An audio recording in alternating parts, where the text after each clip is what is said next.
نمازوں کے علاوہ، خاص مواقع کے علاوہ دن میں جب بھی آپ چاہیں درود شریف پڑھ سکتے ہیں، لیکن عام دنوں کے علاوہ جمعے کے دن خصوصی طور پر درود شریف پڑھنے کی تاکید ہے، کیونکہ آپ نے اس کا خود حکم دیا. آپ صلی اللہ علیہ وسلم نے فرمایا جمعہ کے روز کثرت سے مجھ پر درود پڑھا کرو، جو آدمی جمعہ کے روز مجھ پر درود بھیجتا ہے وہ میرے سامنے پیش کیا جاتا ہے.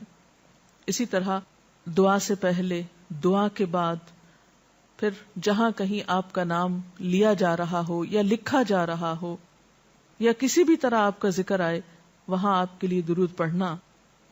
اسی طرح مسجد میں داخل ہوتے وقت درود شریف پڑھنا، مسجد سے نکلتے وقت درود شریف پڑھنا، پھر نماز سے فارغ ہونے کے بعد درود شریف پڑھنا، یعنی ایک تو نماز کے اندر ہے لیکن نماز سے فراغت کے بعد، پھر اسی طرح ہر مجلس میں آپ پر درود پڑھنا ضروری ہے. پھر اسی طرح صبح و شام کے اوقات میں، یعنی یہ تمام مواقع ایسے مواقع ہیں جس میں آپ درود شریف پڑھ سکتے ہیں. اور موقع کوئی ہو یا نہ ہو، دن یا رات کی گھڑیوں میں سے جس گھڑی میں آپ چاہیں، جب چاہیں، چلتے پھرتے کام کاج کرتے، آپ اللہ کے رسول صلی اللہ علیہ وسلم کو یاد کر سکتے ہیں، آپ کے لیے درود اور سلام پڑھ سکتے ہیں. نبی صلی اللہ علیہ وسلم پر درود شریف پڑھنے کے کئی صیغے ہمارے ہاں مشہور ہیں. اس میں کچھ تو وہ ہیں جو آپ صلی اللہ علیہ وسلم سے ثابت ہیں، اور کچھ ایسے ہیں کہ جو لوگوں نے بعد میں خود بنا لیے ہیں. تو وہ ایسے تمام ورژن یا ایسی تمام عبارتیں جو لوگوں نے خود اس معنی کی بنائی ہیں، خواہ وہ عربی میں ہیں یا اردو میں ہیں، تو ان کو پڑھنے کی حد تک تو پڑھا جا سکتا ہے. یعنی اگر نثر میں کوئی ایسی عبارت موجود ہے جس میں آپ صلی اللہ علیہ وسلم کے لیے دعا کی گئی ہے یا آپ کی مدح کی گئی ہے یا آپ پر سلام بھیجا گیا ہے، خواہ وہ نثر میں ہو یا شعر میں، تو اس میں حرج تو کوئی نہیں. لیکن وہ چیز جو خود آپ صلی اللہ علیہ وسلم نے ہمیں سکھائی اور جو آپ کی طرف سے ہمیں ملی، اس کا مقام باقی ہر انسان کے کلام پر کہیں بلند ہے، کہیں زیادہ فائدہ مند ہے. تو وہ درود شریف جو مسنون ہے، وہ صیغہ جو آپ سے ثابت ہے، اس کا پڑھنا افضل ہے، وہی اصل درود ہے. اور باقی تو انسانوں کے خیالات یا جذبات کا اظہار ہے، خواہ وہ شعر میں ہو، خواہ وہ نثر میں ہو، خواہ وہ اردو میں ہو، خواہ پنجابی میں ہو یا کسی اور زبان میں ہو، وہ تو پھر انسانوں کے کلام ہے نا. تو جس طرح اللہ سبحانہ و تعالیٰ کے کلام کو باقی تمام انسانوں کے کلام پر فضیلت ہے، اسی طرح نبی صلی اللہ علیہ وسلم کے کلام کو بھی باقی انسانوں کے کلام پر فضیلت ہے. ایک عام شاعر کتنی بھی خوبصورت بات کرے لیکن اللہ کے رسول صلی اللہ علیہ وسلم سے آگے تو اس کی بات نہیں ہو سکتی. ایک عام انسان کتنے بھی خوبصورت انداز میں آپ صلی اللہ علیہ وسلم کا ذکر خیر کرے لیکن وہ اس کے برابر تو نہیں ہو سکتا جو نبی صلی اللہ علیہ وسلم نے خود ہمیں دیا. تو بہترین صیغہ وہی ہے جو ہم نماز میں پڑھتے ہیں، جسے درود ابراہیمی کہا جاتا ہے، اور اس کا پڑھنا باعث اجر و ثواب ہے اور اس میں کوئی شک ہی نہیں. اسی طرح یہ چونکہ تھوڑا طویل ہے تو اس کو مختصر انداز میں بھی آپ پڑھ سکتے ہیں. مثلا صرف اگر آپ صلی اللہ علیہ وسلم کہہ رہے ہیں تو یہ بھی درست ہے، یہ بھی درود شریف مکمل ہے ایک طرح سے، اگرچہ مختصر ہے. اسی طرح اللہم صلی وسلم علی نبینا محمد، یہ بھی آپ پڑھ سکتے ہیں. صلی اللہ علی النبی الکریم کہہ سکتے ہیں. تو مختصر ہو یا درود ابراہیمی کچھ طویل شکل میں ہو، اصل چیز تو ذکر میں مشغول ہونا ہے. تعداد میٹر نہیں کرتی جتنا وہ احساس اور جذبہ اور عقیدت جو کہ درود شریف پڑھتے ہوئے آپ صلی اللہ علیہ وسلم کے لیے ہماری ہو سکتی ہے. تو ہمارے لیے دن میں بے شمار مواقع ایسے ہوتے ہیں کہ جس میں ہم درود شریف پڑھ سکتے ہیں. سب سے پہلا موقع تو خود نماز کا موقع ہے. اس وقت تک نماز مکمل نہیں ہوتی جب تک ہم اس میں درود شریف نہیں پڑھتے. پھر اسی طرح عام نمازوں کے علاوہ نماز جنازہ میں بھی درود شریف پڑھا جاتا ہے. پھر اذان کے بعد درود شریف پڑھا جاتا ہے. آپ صلی اللہ علیہ وسلم نے فرمایا جب مؤذن کی آواز سنو یعنی اذان سنو تو وہی کہو جو مؤذن کہتا ہے، یعنی اذان کا جواب دو، پھر مجھ پر درود پڑھو.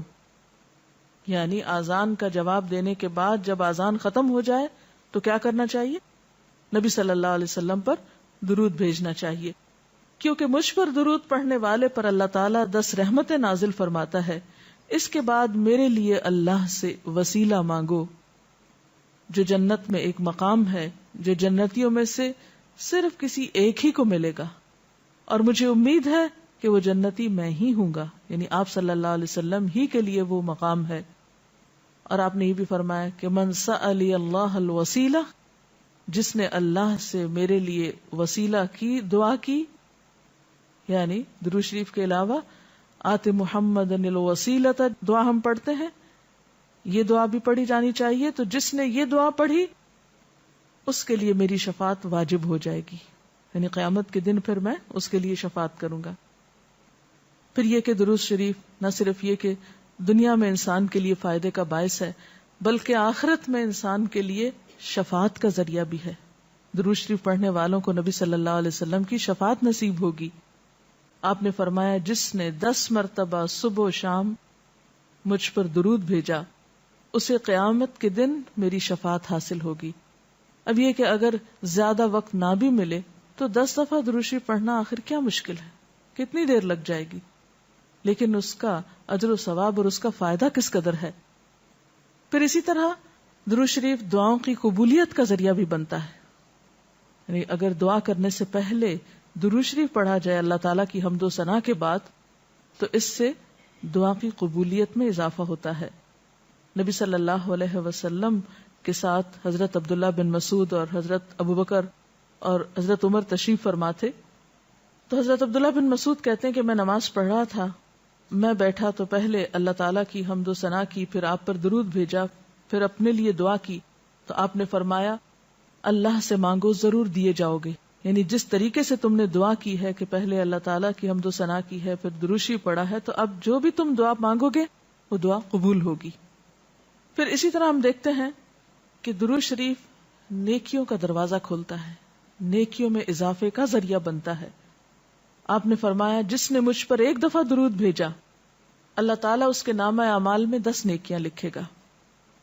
پھر اسی طرح فرشتوں کی دعائیں آتی ہیں اس شخص کے لیے جو درود شریف پڑھتا ہے.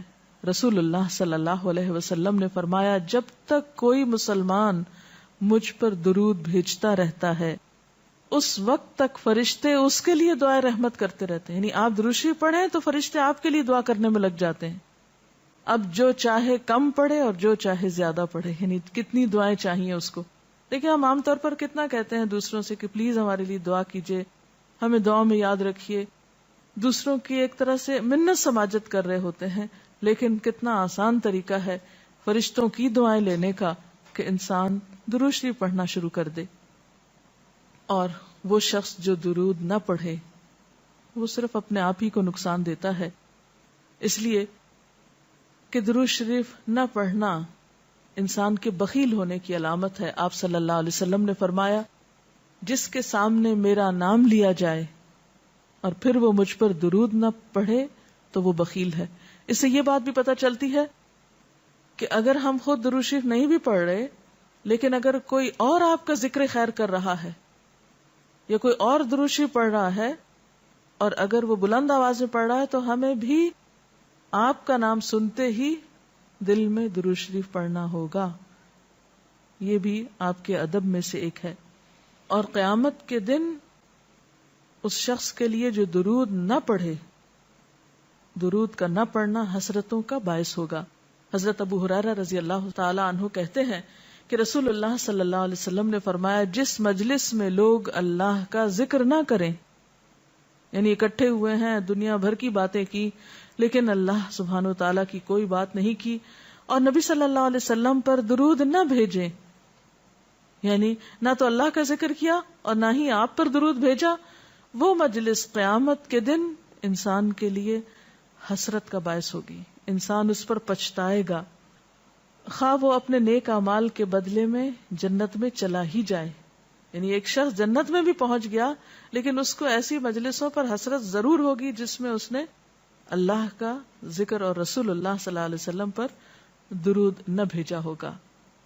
اور اگر دیکھا جائے تو انسان کے اعمال میں ایسی کوتاہی اور غفلت بسا اوقات جنت سے محرومی کا سبب بھی بن جاتی ہے.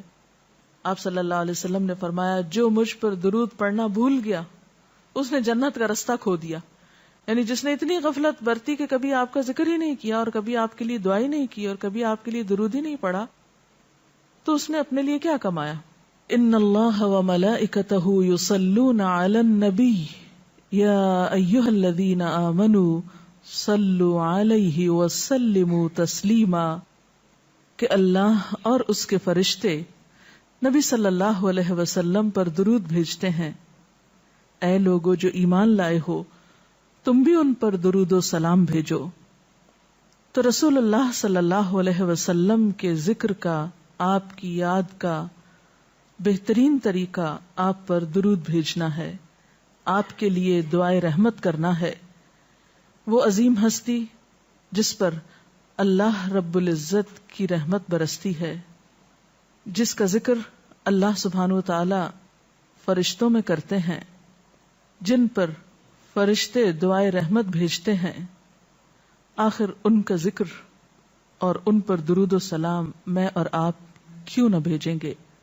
آپ صلی اللہ علیہ وسلم پر درود بھیجنا خود ہمارے اپنے لیے باعث سعادت ہے, باعث رحمت ہے.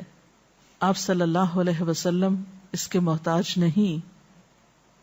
مشرق ہو یا مغرب, شمال ہو یا جنوب, دنیا کے گوشے گوشے میں آپ کا ذکر خیر ہو رہا ہے, دن رات, آذانوں میں, نمازوں میں, جہاں جہاں آپ کا نام لیا جائے.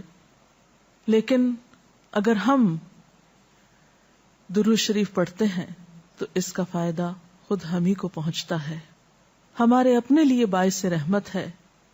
تمام غموں, دکھوں, تکلیفوں, مصیبتوں اور پریشانیوں سے نکلنے کا راستہ ہے, درجات کی بلندی کا ذریعہ ہے.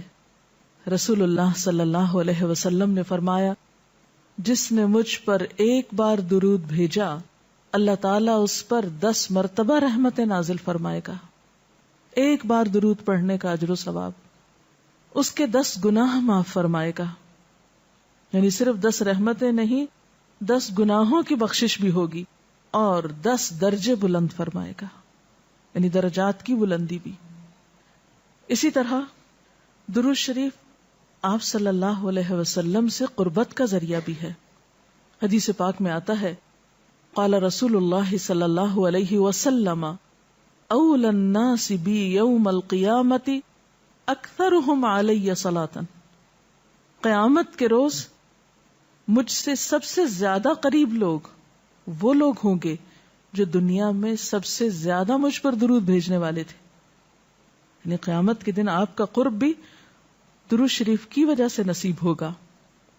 پھر اسی طرح اگر انسان کوئی اور دعا نہ بھی کر سکے, غم, دکھ اور تکلیف کی حالت میں صرف درود شریف بھی پڑھتا رہے تو اسے ساری دعاؤں سے کفایت کر جائے گا.